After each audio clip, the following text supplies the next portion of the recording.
Hey guys, what is up? It is SkullFlag44 here, bringing you another Star Wars Battlefront 2 gameplay slash commentary.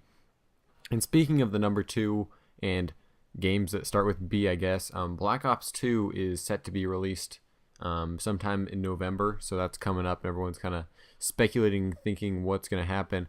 And on the few things that have been leaked, there's been a few posters and little game pre-release cards or pre-order cards that you can buy or whatever at GameStop. It does have Black Ops 2, but the 2 is like it is in Star Wars Battlefront 2. And so I thought, hey, there's kind of a fun connection to talk about it, whatever.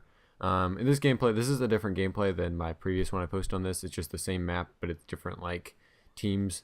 Same game mode, too, but, it just looks similar, so that's just something to keep in mind. But I'm just going to talk about a few things that I'm kind of interested in and looking forward to in Black Ops 2.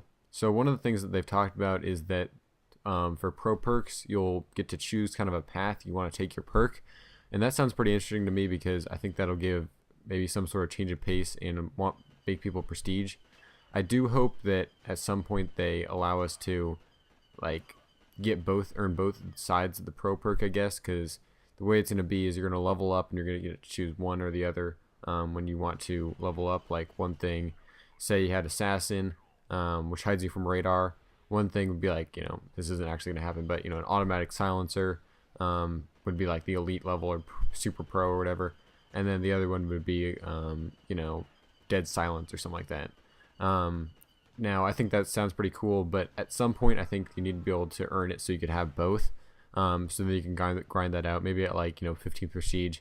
Maybe you can have it both at the same time, but you'd be able to do it interchangeably because the way people have been talking about it now is that you can only, once you pick one like that, you can't like pick the other one until you prestige. And then so that sounds cool, but at some point you need to be able to do that.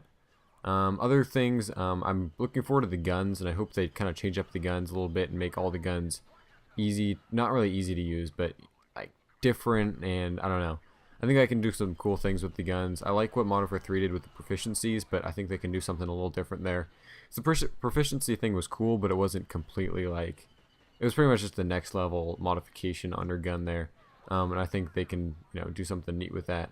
I think Black Ops was a great game and had a great start, but I think they really could be able to, I think this is the game where they can push it to the next level and make it, Call of Duty the greatest game franchise in history, if they do it right. Now, right now, Call of Duty is kind of in a decline, I'd say. Black Ops was great, I think, but after Modern Warfare 2, I think that was kind of the peak, and then Black Ops was, a solid addition.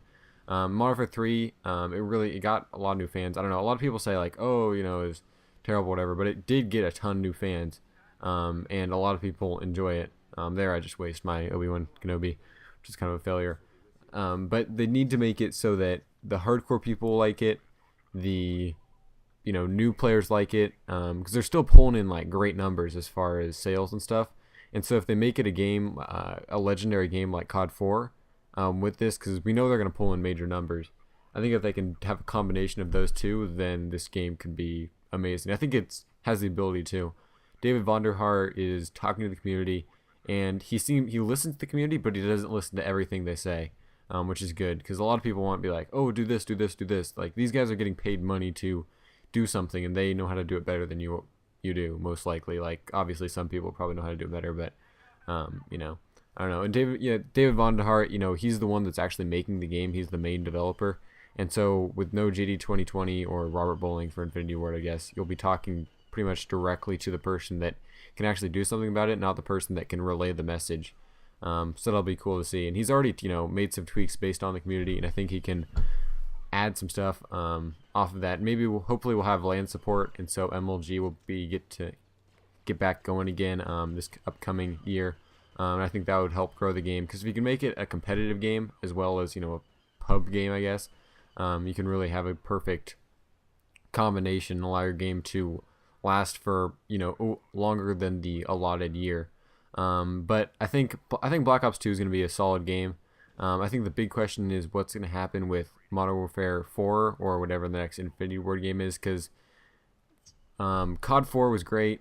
Modern Warfare 2 was interesting, but pretty good. Modern Warfare 3 is kind of like, wasn't all that different. Modern Warfare 2.5 or whatever. So we'll see what they do there. I think that's what I'm most interested, because that's kind of like the next generation. Like there's Black Ops and Modern Warfare 2 were similar, Modern Warfare 3, and then this Black Ops 2 game, and then the next generation. I don't know where they're gonna take that unless they do something crazy outlandish, like maybe on Death Star. Hey, look at that connection right there. Hope you guys enjoyed this commentary. I'll see you later.